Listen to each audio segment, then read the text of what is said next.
শিরিক করা। আর আজকে আমরা এই শিরিককে মুসলমানরা পর্যন্ত মেনে নিচ্ছি।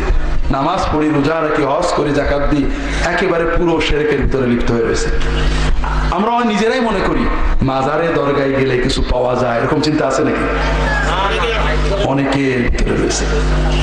বিপদ আপদে পড়লেই মাজার, বিপদ আপদে পড়লেই পীর সাহেব, বিপদ আপদে পড়লে কার কাছে যেতে হয়? মাজারে যেতে হয়। মাজারে যিনি শুয়ে আছেন তাকে মহব্বত করে সালাম দিয়ে দোয়া করে চলে আসতে হয়। বিপদ আপদের জন্য কে? তাহলে আমরা আল্লাহ এবং বান্দার মাঝখানে মধ্যস্থ বানিয়ে নিয়েছি। আর আল্লাহ তাআলা কোনো মা, খুব ভালো করে বোঝেন, কোনো মা তার ছেলে ছোট্ট 2 বছরের, দুধের পিপাসা লাগলেই খালার কাছে যায়, খালা একটু মার বলে দাও। কি দাদির কাছে যায়, দাদি একটু মার বলে দাও। কি নানির কাছে যায়, নানি একটু মার বলে দাও। এই ছেলে কি মা পছন্দ করে নাকি? মাকে বেইজ্জতি করছে না? অর্থাৎ বোঝাচ্ছে যে মাটা খুব জল্লাদ, দুধ দেয় না, এই জন্য বারবার খালা নানি দাদি রেখে আনতে হয়, ঠিক না? যে বান্দা বিপদে আপদে আল্লাহকে না ডেকে অন্য কোন মধ্যস্থ ধরে, আল্লাহ তার উপরে ওরকমই রাগ করেন। আল্লাহ তো মায়ের চেয়েও প্রিয়। আল্লাহ চান বান্দার যত বিপদ হোক কাকে ডাকবে? আল্লাহকে ডাকবে। শিখতে আপনি হুজুরের কাছে যাবেন, মৌলানার কাছে যাবেন। তো দুর্ভাগ্য ভাইরা, আমরা তাওহীদ নষ্ট করে ফেলেছি, ঈমানও নষ্ট করে ফেলেছি। এটা নিয়ে আমরা কথা বলছি না। আমার অনুরোধ হলো ভাইরা, এই বিষয়টাকে জোরদার করেন, কারণ এর চেয়ে বড় জুলুম আর নেই। কেন শিরক বড় জুলুম? কেন? দুটো পয়েন্ট বললে বুঝবেন। একটা হলো শিরক যার কলবে আছে সে নিজের উপরেই বড় জুলুম করে। কিভাবে? আল্লাহ কোরআনে বুঝিয়েছে, দরাবাল্লাহু মাসালান রাজুলান ফীহি শুরাকা ও মুতাশাকিসুন ওয়া রাজুলান সালামান লিরাজুল হাল ইয়াস্তাওয়ান। একজন চাকরের অনেকগুলো মালিক, এক মালিকের সাথে আরেক মালিকের মিল নেই। আর একজন চাকরের একটা মালিক, কোন চাকর শান্তিতে থাকবে? মুশরিক, যার কলবে শিরকের চেতনা, তার কোনো শান্তি নেই। সে কখনো শোনে যে ওই গাছের পানি খেয়ে ব্যারাম সেরে যাচ্ছে, দৌড়ায়, ছোট পানি নিয়ে আয়, অমুক পুকুরে গোসল করলে ব্যারাম সরে, ছোট অমুক দরবারে গেলে বড় লোক হলে তাড়াতাড়ি দৌড়ো, অমুক মাজারে অমুক মানে শোল মাছ, অমুক চ্যাং মাছ, অমুক কুমির, অমুক জায়গায় খালি ছুটে বেড়ায়, ছুটে বেড়ায়, ছুটে বেড়ায়। কে দোয়া দেবে, কে এইসব কথা বলিস না, বদ দিয়ে দেবে, অমুক করিস না, অমুক করে দেবে। শিরকে লিপ্ত কলবের কোনো শান্তি নেই। ওর কলবের মালিক শত শত, ও অশান্তি শেষ হয় না। ও নত জানু হয়ে থাকে, কখন কে খারাপ করে দিল, খালি ছোটে গাছের পিছনে, পানির পিছনে, কুয়ার পিছনে, দরবারের পিছনে, কই মাছের পিছনে, শিং মাছের পিছনে, শোল মাছের পিছনে, গজার মাছের পিছনে, কচ্ছপের পিছনে, কুমিরের পিছনে ঘুরে বেড়ায়, ঠিক না বেটি? ওর সে হতভাগা দুনিয়াতে নেই। ও ছাগল গরুর চেয়েও খারাপ। তাওহীদ পন্থী কেমন? তার মালিক একমাত্র কে? সে চাকরি করে, রিক্সা চালায়, দুনিয়ার প্রয়োজনে ছুটে বেড়ায়, কিন্তু লাভ লস, কল্যাণ অকল্যাণ, ভালো মন্দ কার হাতে? তার মাথা কখনো নত হয় না, মনে কোনো টেনশন আসে না। সে দৌড়ায়, কাজ করে, আল্লাহর হুকুম, ডাক্তারখানায় যায়, হাসপাতালে যায়, কিন্তু সে জানে আমার ভালো মন্দ কার হাতে? কারোর দোয়া, কারোর বদদোয়া, কারোর মঙ্গল আশীর্বাদ, কারোর অমঙ্গল আশীর্বাদ আল্লাহর ইচ্ছার বাইরে আমাদের ক্ষতি করতে পারে? আল্লাহ যাচাই না করে কারোর দোয়া কবুল করবে? কারোর বদদোয়া কবুল করবে? কখনো না। কাজেই আমার মনের ভরসা, নির্ভরতা একমাত্র কার উপরে? এ হলো মানুষ। দুনিয়ার কাউকে পরোয়া করে না। যাকে সম্মান করতে হয় করে আল্লাহর জন্য, যাকে হাদিয়া দিতে হয় দেয় আল্লাহর জন্য। কে কি মনে করলো এটা তার কোনো চিন্তা আসে না। এর চেয়ে সুখী, শান্তিময় অন্তরের মালিক আর কেউ হতে পারে না। হাজরিন, এই জন্য হলো তাওহীদ যে ভেঙেছে, শিরক যে করেছে, বেচারা এত হতভাগা, খালি দৌড়ে বেড়ায়, ছাগল নিয়ে দৌড়ে বেড়ায়, গরু নিয়ে দৌড়ে বেড়ায়, টাকা নিয়ে দৌড়ে বেড়ায়, শান্তি আর আসে না। কথা বোঝেননি? কাজে ও নিজের উপরে সবচেয়ে বড় জুলুম করেছে। 2 নম্বর, সব জুলুমের মা হলো শিরক। আপনারা দেখবেন, যে ব্যক্তি তাওহীদে বিশ্বাস করে, কিয়ামতের দিন আমাকে আল্লাহর সামনে একা দাঁড়াতে হবে, আল্লাহর ইচ্ছার বাইরে কেউ তরাতে পারবে না, এই ইয়াকিন যে আর আছে, সে কিন্তু জুলুম করে না, ফাঁকি দেয় না, বোনের সম্পত্তি মারে না, হারাম খায় না, কারণ ও তো জানে আল্লাহ সব দেখছে। কথা বুঝেছেন? আর যে শিরক করে সে কি করে? সে হারাম খায়, বোনের সম্পত্তি মারে, ফাঁকি দেয়, ঘুষ খায়, লুট করে, আর 2-4 লাখ টাকা হুজুরের দেয়। ও জানে হুজুর তোরাই নেবে। কথা বুঝেন না? তাহলে ওর শিরক থেকে ওর ভিতরে, ও যেহেতু শিরিক করেছে, আল্লাহ এবং বান্দার মাঝখানে কাউকে মধ্যস্থ বিশ্বাস করেছে, ও বিশ্বাস করে কোনো হুজুর তরাই নিতে পারবে, কাজে আমি যত অন্যায় করি না কেন। আর এই জন্য সারা বিশ্বের মহা অন্যায় ছড়িয়েছে সাধু পলের খ্রিস্ট ধর্মের মাধ্যমে। সেই এই শিরকের বীজ বপন করে যে যীশু খ্রিস্ট তরাই নেবে, যত পারো গুনাহ করো, বলেন নাউজুবিল্লাহ। এই জন্য শিরিক থেকে সকল জুলুমের উৎপত্তি, কথা বুঝেছেন? তাওহীদ থেকে বান্দা যেমন নিজে মনুষ্যত্বের পূর্ণতা পায়, তেমনি সৎ মানুষ হয়, তাকওয়া তৈরি হয়, ঠিক না? কারণ ও জানে যে আমার আল্লাহ সব দেখছে, আর আল্লাহর ইচ্ছার বাইরে কারোর ক্ষমতা নেই আমাকে তরায় নেওয়ার, ঠিক না? কাজেই ও সৎ থাকার চেষ্টা করে, কারোর গুনাহ করে ফেললে তার কাছে মাপ চাওয়ার চেষ্টা করে, আল্লাহর কাছে মাপ চাওয়ার চেষ্টা করে, কথা বুঝতে পারছেন না? অস্থির হয়ে থাকে। যার ভিতরে আমার অনেকেই ফোন করেন যে হুজুর দিন জানতাম না, তখন অনেক কিছু করেছি, আপনাদের কথা শুনে দিন যখন বুঝেছি, স্বামীর সাথে অন্যায় করতাম, এখন সারাদিন মাপ চাচ্ছি স্বামীর কাছে, অমুকের কাছে। বান্দার হক যে আল্লাহ মাফ না করলে মাফ করে না, সুদ ঘুষ খাইলে যে হুজুররা দোয়া করলে মাফ হয় না, আমরা বুঝতাম না হুজুর, আমরা অনেক অন্যায় করে ফেলেছি, এখন তাওহীদ বুঝেছি, হুজুর অমুক অন্যায় করছিলাম, কি করে মাপ নেব, অমুক জায়গাটা আমরা একটা বান্দার। মানুষের অস্থির, কিভাবে আল্লাহর কাছে মাপ পাওয়া যায়, কথা বুঝতে পেরেছে? তাহলে শিরিক মুক্ত ঈমান মানুষকে নিজের ভিতরে বড় করে, সমাজে সৎ মানুষ করে। আর শিরিক আসলেই নিজের উপরেও জুলুম হয়, সমাজের জন্য একটা বড় জালেম তৈরি হয়, কথা বুঝতে পারেন? হাজরিন, ছোট ছোট কয়েকটা বিষয় গতদিনও যেমন বলেছিলাম, আমাদের জীবনটা ঘোরাতে হবে। অনেক কথা বললাম, জরুরি কয়েকটা ছোট ছোট কথা বলবো। এক নম্বর কথা হলো ভাইরা, দিনের সবাইকে দায়ী হতে হবে। কি হতে হবে? দায়ী মানে কি? দিনের কথা মানুষদেরকে বলতে হবে, কথা বুঝতে পেরেছেন? এর চেয়ে বড় ইবাদত আর নেই। আপনি নামাজ পড়বেন, সওয়াব হবে, তাহাজ্জুদ পড়বেন, তাসবিহ পড়বেন, সওয়াব হবে। কিন্তু একটা ছেলে হয়তো হাফ প্যান্ট পরে আছে, নামাজ পড়ে না, বাবা তুমি কার ছেলে বাবা, চলো না বাবু মনি নামাজ পড়ে আসে। এই যে কথাটা মুক্তি বললেন, অজু করা লাগলো নাকি? নামাজ পড়তে তো অজু লাগছে, অজু লাগলো নাকি? রোজা রাখতে সারাদিন না খেয়ে থাকা লাগে, না খেয়ে থাকা লাগলো নাকি? এই কথাটা মুখ দিয়ে বলার সঙ্গে সঙ্গে আপনার আমলনামায় একটা বিরাট সদগার সওয়াব লেখা হবে। ওই ছেলেটা আপনার এই কথায় প্রভাবিত হয়ে মসজিদে যায়, তাহলে আগেই বলেছি আল্লাহর সাথে এর চেয়ে বড় বিজনেস নেই। ওই ছেলে জীবনে যত নামাজ পড়বে, যত নেক আমল করবে, ওর মাধ্যমে যত মানুষ ভালো হবে, তাদের আল আউদালেরা কিয়ামত পর্যন্ত যত নেক আমল করবে, কিয়ামত পর্যন্ত কবরে বসে সব সওয়াবের সমান সওয়াব আপনি পেতে থাকবেন। হাজরিন, এই জন্য ভাইয়েরা জানেন, খ্রিস্টানরা গ্রামে গ্রামে সবার কাছে যাচ্ছে, কিন্তু আপনারা আশেপাশে বেনামাজিকে ঘৃণা করেন, ওই নামাজ পড়ে না, নামাজ পড়ে না খুব অন্যায়, কিন্তু নামাজের দাওয়াতটাকে দিয়েছেন? দিয়েছেন? কিয়ামতের দিন যখন ওকে জাহান্নামে নেবে, বললো আল্লাহ নামাজে যে এত গুরুত্ব, কেউ বলিনি, আমার ইমাম সাহেব কোনোদিন বলেনি, আল্লাহ আমার দোষ নেই, ইমাম সাহেবের দোষ আছে, কি করবেন? আর পাবেন না? ইমাম সাহেব আল্লাহর বান্দা, ওইটা আল্লাহর বান্দা না, আল্লাহ ইনসাফি করবেন না। তো ভাইরা, এই জন্য মানুষদেরকে দিনের কথা বলেন। দিনের কথা বলতে যে বিজনেসের চেতনা রাখবেন। কিসের চেতনা? ইন্স্যুরেন্স কোম্পানির যারা এজেন্ট আইসা জিজ্ঞেস করলো, ভাই আপনি ইন্স্যুরেন্স করেছেন? হ্যাঁ আমি করেছি। খুশি হয় না বেজার হয় না? যদি কোনো ইন্স্যুরেন্স কোম্পানির এজেন্ট এসে জিজ্ঞেস করে আপনাকে, আপনার ইন্স্যুরেন্স করা আছে? আপনি হ্যাঁ করা আছে। খুশি হয় না বেজার হয়? বেজার হয় যে ওর তো আর আমি নিতে পারছি না, ও তো আগেই করা আছে, ওর কমিশন আমি পাচ্ছি না, ঠিক না? বেজার হয়। ভাই আপনার ইন্স্যুরেন্স করেছে? না ভাই করিনি। খুশি হয় না বেজার হয়? একটা কাস্টমার পাওয়া গেছে। কাজেই আমরা যখন দেখবো একটা ছেলে নামাজ পড়ে না, একটা মানুষ দিনের পথে চলে না, খুশি হবো যে আল্লাহ আমার একটা চান্স দিয়েছে, এই মানুষটাকে কোন রকমে আল্লাহর পথে নিলে আমি বিরাট কিছু পাবো, ঠিক না ভাই? 2 নম্বর কথা, আমরা অনেক সময় মানুষদেরকে দিনের দাওয়াত দিই কিভাবে? উগ্রতার সাথে, মাতবরির সাথে না। যারা কমিশনের জন্য এজেন্ট, কি বলে আপনার ইন্স্যুরেন্স কোম্পানি, যখন এসে কাউ ভাই আমাদের কোম্পানিতে এজেন্ট হন, কি বলে গ্রাহক হন, কাস্টমার হন, পলিসি খোলেন, যদি কেউ রাগ করে তার উপর রাগ করে নাকি? নত হয়ে পড়ে, আবার আসে, আসে কি জন্য?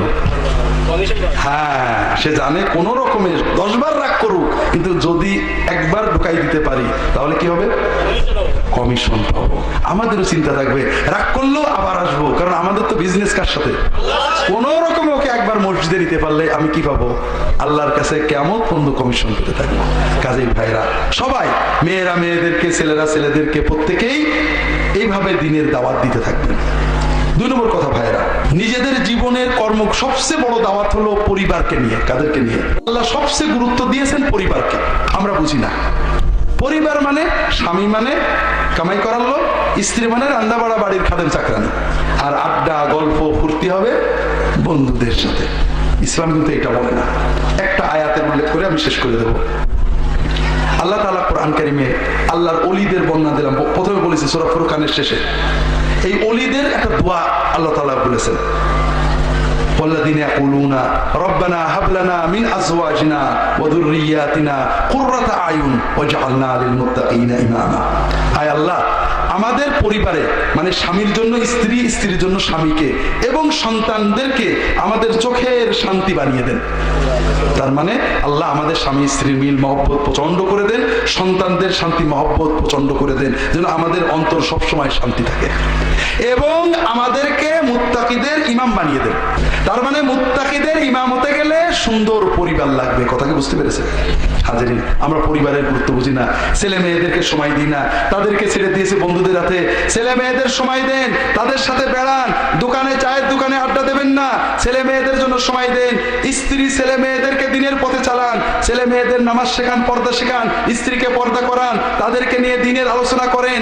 সবাইকে নিয়ে বসে সবচেয়ে আল্লাহর বড় উপহার কোরআন নিয়ে বসবেন। প্রতিদিন পরিবারের বাচ্চা কাচ্চা সবাইকে নিয়ে, নাতি পুতি যারা একসাথে থাকেন সবাইকে নিয়ে 10 থেকে 20 মিনিট কোরআন শরীফের 5টা আয়াত পড়বেন, তর্জমা করবেন, একটু দোয়া করবেন কোরআনের ওসিলা দিয়ে। ইনশাআল্লাহ দেখবেন আল্লাহ শান্তিপূর্ণ পরিবার দিয়ে দিয়েছেন। এগুলো বাড়াতে থাকেন, আল্লাহর দিনের কিতাবাদি পড়তে থাকেন, কোরআন পড়তে থাকেন, হাদিস পড়তে থাকেন, আলেমদের সহবত নেন। খুব ভালো করে খেয়াল রাখবেন, আলেমদের সহবত এবং কেতাব সুন্নাহর সহবত দুটো সমন্বয় করতে হবে। আপনি যদি কোরআন না পড়েন, হাদিস না পড়েন, একেবারেই শুধু আলেমদের উপর নির্ভর করেন, পথ ভোলার সম্ভাবনা থাকে। আবার কোরআন পড়েন, হাদিস পড়েন, আলেমদের মহব্বত করেন না, নিজেকে বড় কিছু মনে করেন, গোমরাহ হয়ে যাওয়ার সম্ভাবনা থাকে।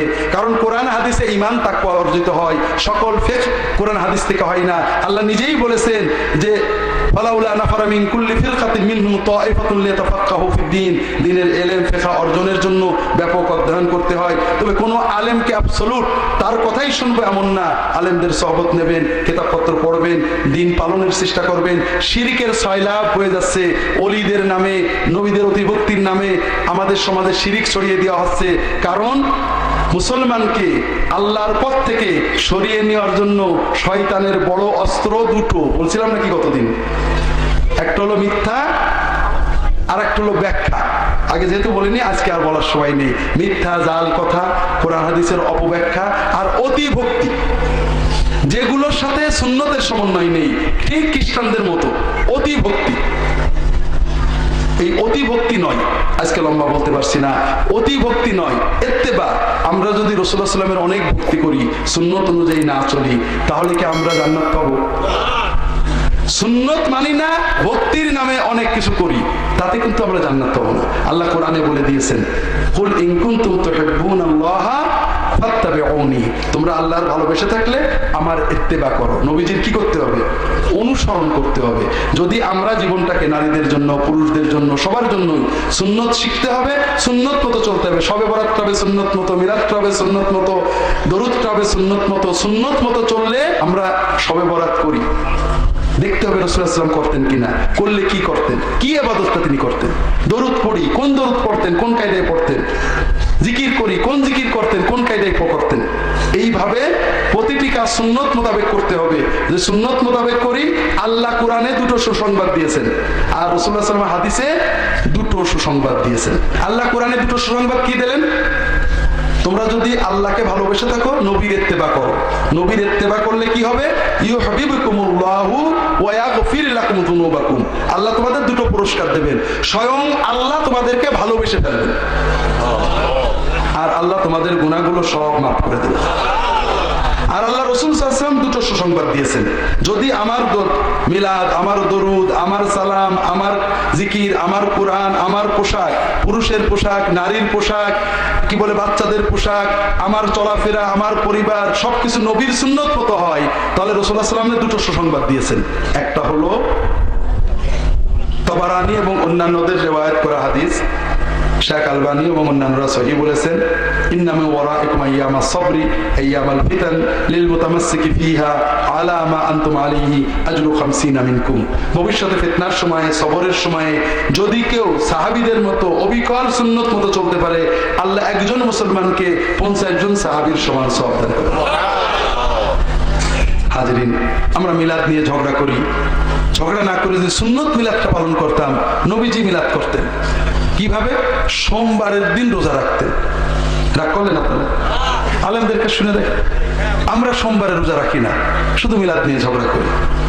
নবীজি মোনাজাত করতেন, আমরা নবীজি কি বাক্য দিয়ে মোনাজাত করতেন, কি দোয়া করতেন না খুঁজে দলে দল মোনাজাত করবো, একসাথে করবো, আলাদা করবো, এই নিয়ে ঝগড়া করি, ঠিক না?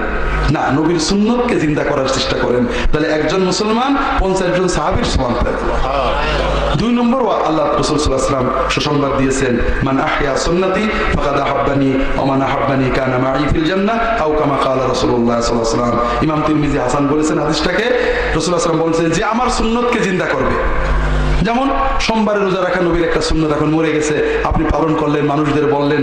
সুতরা রাখা নামাজের সামনে একটা সুন্নত মারা গেছে, কাতারে কাতারে গায়ে মিলানো সুন্নত মারা গেছে, মসজিদে ঢুকেই 2 রাকাত নামাজ পড়া সুন্নত মারা গেছে, স্বামী স্ত্রী একসাথে খাওয়া সুন্নত মারা গেছে, ছেলে মেয়ে সবাই একসাথে বসে খাওয়া সুন্নত মারা গেছে, স্ত্রী স্বামীকে সালাম দেওয়া, স্বামী স্ত্রীকে সালাম দেওয়া সুন্নত সমাজ থেকে উঠে গেছে। এরকম অনেক সুন্নত সমাজ থেকে উঠে গেছে। কেউ যদি আমার সুন্নত গুলো জিন্দা করে, সেই আমার সত্যিকার আশিক, সে আমার সাথেই জান্নাতে থাকবে। আল্লাহ তাআলা আমাদের সবাইকে কোরআন এবং সুন্নাহ মতো চলার তৌফিক দান করুন, আমিন। কোরআন সুন্নাহর আলোকেই পীর মাশায়েখ আলেম ওলামা কোরআন সুন্নাহর মাপকাঠিতে বিচার করে মানার তৌফিক দান করুন, আমিন। ওমা তৌফিক ইল্লা বিল্লাহ। আল্লাহুম্মা সাল্লি আলা মুহাম্মাদ ওয়া আলা আলিহি ওয়া আসহাবিহি আজমাইন। ফিরআউনের স্ত্রী আসিয়ার সময় আসিয়ার সাথে বেহেশতে নবী সাল্লাল্লাহু আলাইহি ওয়াসাল্লাম বিবাহ হবে, এটা আমি আমার জানা মতে কোনো হাদিসে নেই, এগুলো গাল গল্প আর কি। অনেক বক্তার বক্তৃতা শুনে থাকি আল্লাহ মুমিন বান্দার কলবে বাস করেন, কিন্তু আমার জানা মতে আল্লাহ আরশে বাস করেন। তাহলে কোনটা শক্তি? আল্লাহ মুমিন বান্দার কলবে বাস করবেন, প্রথম কথা এটা একটা জাল মিথ্যা হাদিস। কলবুল মুমিনে আরশুল্লাহ, মুমিনের করব আল্লাহর আরশ। মান্না গুনজামদার জমিনে আছে, আপনারা শুনেছেন, ফার্সি ছিল আগে। এগুলো মিথ্যা জাল হাদিস সমাজে ছিল। আলহামদুলিল্লাহ এখন আলেমরা সচেতন হয়েছেন।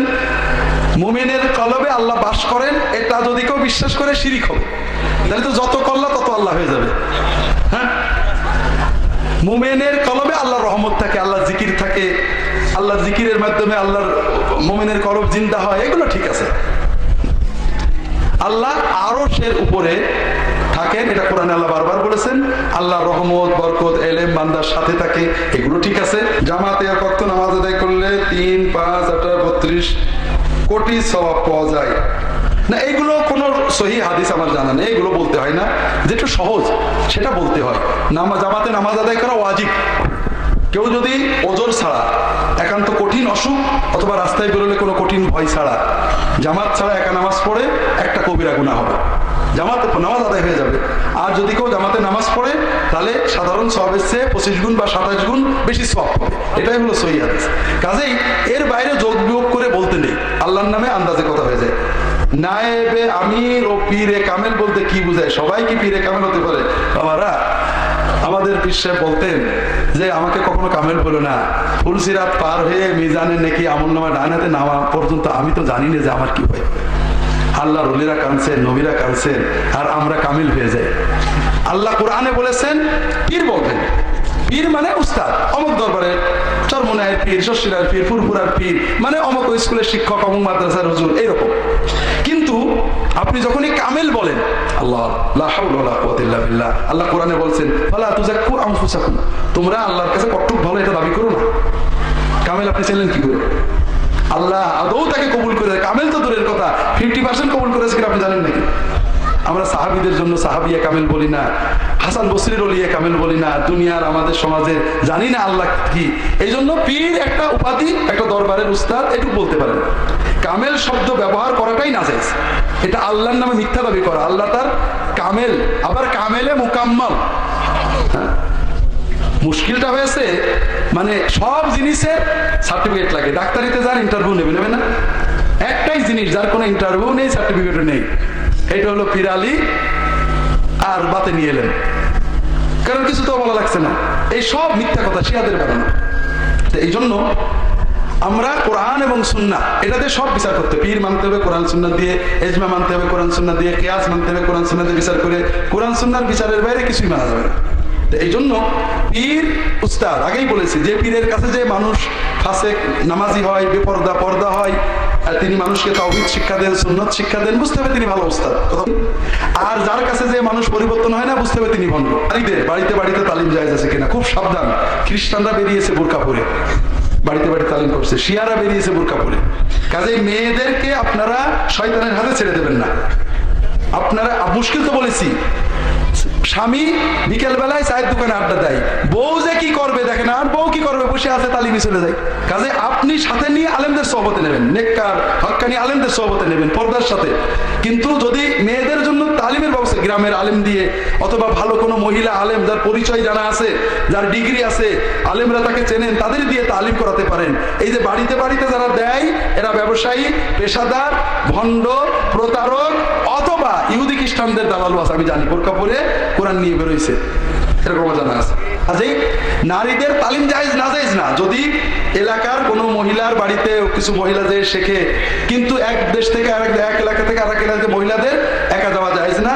আর সবচেয়ে বড় কথা, কার থেকে তালিম নিচ্ছেন, শয়তান না জিন না ইনসান, তার ডিগ্রি কি, তার ইলম কি, তার তাকওয়া কি, তার পরিচয় কি, না জেনে কারোর কাছে তালিম নেবেন না। এর মুরিদি রাসূল সাল্লাল্লাহু আলাইহি ওয়াসাল্লাম যুগের বায়াত কটাতি কতদূর সত্য, এটা 16 আনায় মিছে কথা।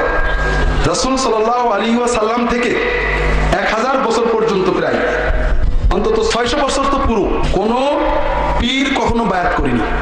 যারা এটা বলে হয় ভণ্ড প্রতারক, নাইলে জাহেল।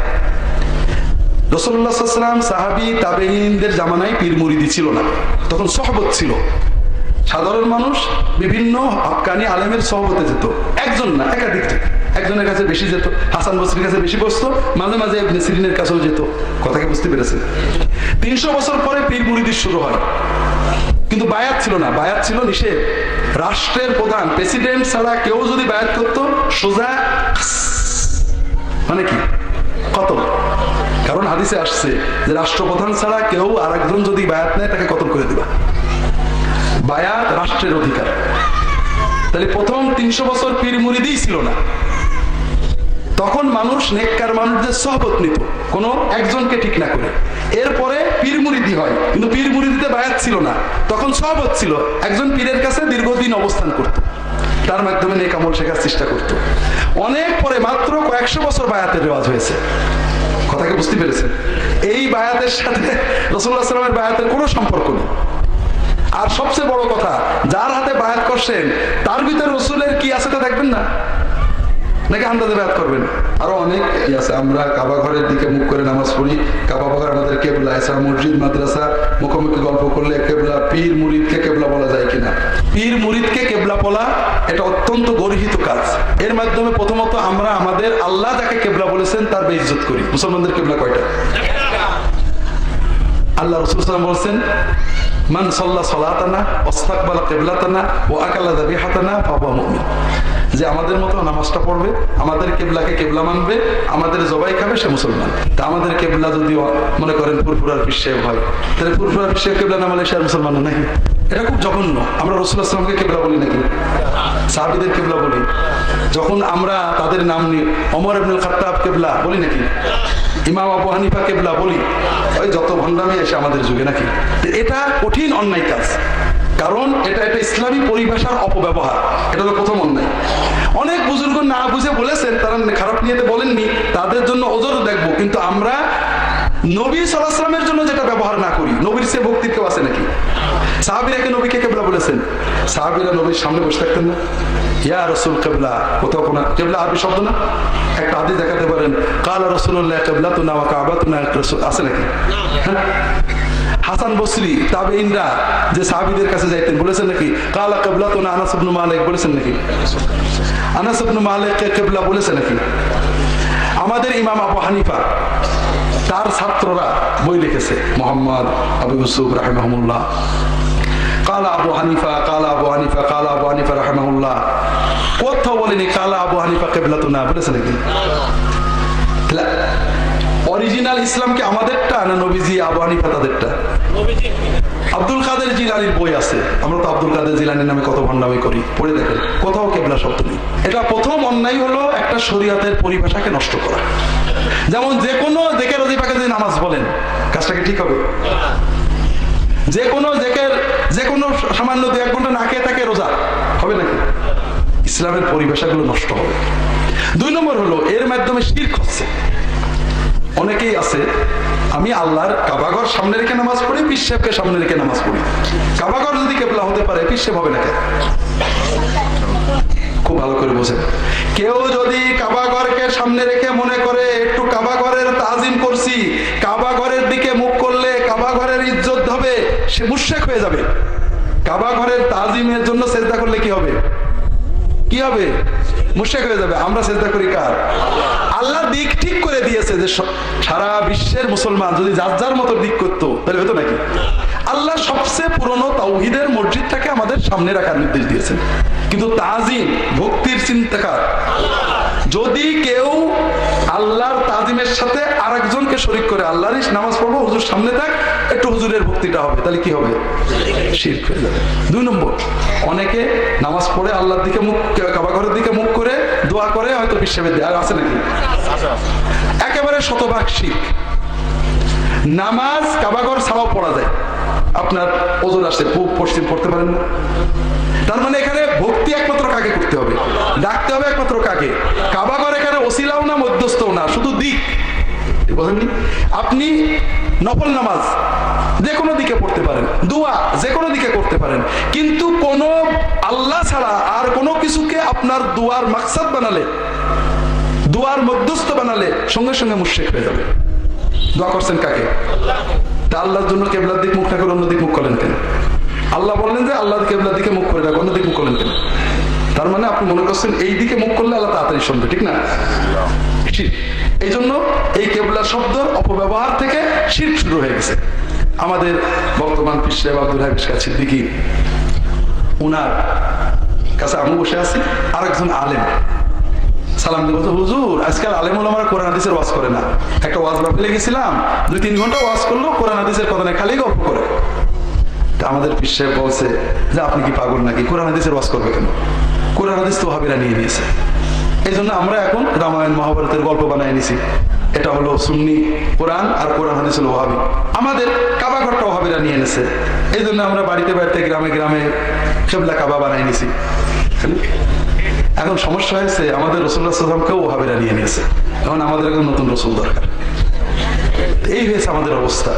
কোরআনের কথা বললে ওয়াহাবি, হাদিসের কথা বললে ওয়াহাবি, আর রামায়ণ মহাভারতের মহা মিথ্যা গল্প করলে সে নাকি সুন্নি। রাসূলুল্লাহ সাল্লাল্লাহু আলাইহি ওয়াসাল্লামের কিবলা বলবো না, পীর সাহেবের কিবলা বলতে হবে। ভাইরা, আলো থাকতে যদি অন্ধকারে যান আমাদের কিছু করার নেই। তবে আল্লাহ যে মাহবুব, নবী যে আমাদের রাসূল সাল্লাল্লাহু আলাইহি ওয়াসাল্লাম, আল্লাহ রাসূল এবং সাহাবীরা যে মডেল, তারা যেভাবে নবীজির ভক্তি করেছেন আমরা সেইভাবে আলেম ওলামা পীরের ভক্তি করব। অন্তত এইটুকু যদি বোঝেন তাহলেও অন্তত বাঁচতে পারবেন। আল্লাহ হেফাজত করেন। পীর সাহেবকে আব্বা বলে ডাকা, আমি অবশ্য ভালো বুঝি সুঝি না, তবে আব্বা মানে তো হলো মার স্বামী। একজন মার কয়টা স্বামী হইতে পারে? এগুলো ভালো জিনিস না। বিশেষ করে হ্যাঁ সামাজিকভাবে বাবাজি ইত্যাদি আমরা বলি, তবে একটা জিনিস বোঝেন, ধর্মীয় নেতাকে আব্বা বলা, বাবা বলা, এটা খ্রিস্টান, ইহুদি এবং হিন্দুদের রীতি, জানেন না? আমাদের রাসূল আমাদের মডেলটা কি? রাসূল এবং সাহাবী, ঠিক না? সাল্লাল্লাহু আলাইহি ওয়াসাল্লাম রাদিয়াল্লাহু আলাইহিম আজমাইন। রাসূলুল্লাহ সাল্লাল্লাহু আলাইহি ওয়াসাল্লামকে কি তার সাহাবীরা মুরিদরা আব্বা ডাকতেন? ইয়া বাবা ইয়া বানা বলতেন নাকি?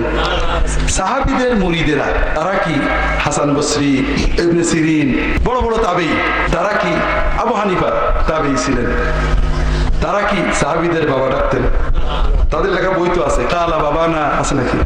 হ্যাঁ, কালা আখুনা, সহিহ বুখারীর হাদিস, সহিহ বুখারীর শেষে সম্ভবত কিতাবুত তাওহীদ একদম শেষ দিকে হাসান বসরি কাছে কিছু মানুষ আসছে, এসে বলছে যে আমরা আপনার ভাই আনাস ইবনে মালিকের কাছ থেকে আসছে। আনাস ইবনে মালিক কি? সাহাবী, হাসান বসরির উস্তাদ, হাসান বসরির পীর। তাকে কি বললেন? আখুকা। কোন সময় আমাদের ইমাম আবু হানিফা তার মুরিদেরা আবু ইউসুফ মোহাম্মদ বাবা বলেছেন? বাবা বলা খ্রিস্টানদের এবং হিন্দুদের রীতি। খ্রিস্টানরা তাদের ধর্মীয় গুরুদের কি বলে? ফাদার বলে, বাবা বলে। পোপ শোনেন না? পোপ শব্দ শুনেছেন? এই পোপ শব্দ কিন্তু অরিজিনালি বাবা, রোমান শব্দে এটাকে বাবাই বলা হয়। এই জন্য আমাদের জন্য তো ইহুদি খ্রিস্টানদের অনুকরণ করা উচিত, ঠিক না? হ্যাঁ, এই জন্য হ্যাঁ, এমনি একজন লোকে বাবাজি বলে বলা, মুরব্বী বেটা, এগুলো নাজেজ হবে না ইনশাআল্লাহ। যেহেতু শ্বশুরকে বাবা বলার একটা প্রচলন, আল্লাহ তাআলা স্বামীর পিতা স্বামীর মাতাকে মা পিতা মাতার জায়গায় রেখেছেন, বৈবাহিক সম্পর্কে মাহরাম করেছেন। এদের এইভাবে আব্বা বলার প্রচলন আমাদের দেশে, যদিও আরব দেশে নেই, আশা করা যায় এইটুকু, যেহেতু তারা বৈবাহিক একটা পিতৃত্ব পেয়েছেন। এছাড়া কাউকে আব্বা, কারণ কোরআনে আল্লাহ স্বামী স্ত্রীর বাবা মাকে বৈবাহিক পিতৃত্বর মাহরাম করেছেন। এছাড়া দিনী ধর্মীয় গুরুদেরকে, ধর্মীয় নেতৃবৃন্দকে, পীর মাশায়েখ আলেমদেরকে বাবা ডাকা, এটা ইহুদি খ্রিস্টানদের রীতি।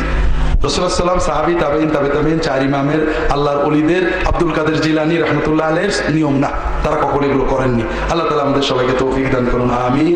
ওয়া মা তৌফিক ইল্লা বিল্লাহ। আল্লাহুম্মা সাল্লি আলা মুহাম্মাদ ওয়া আলিহি ওয়া সাল্লাম।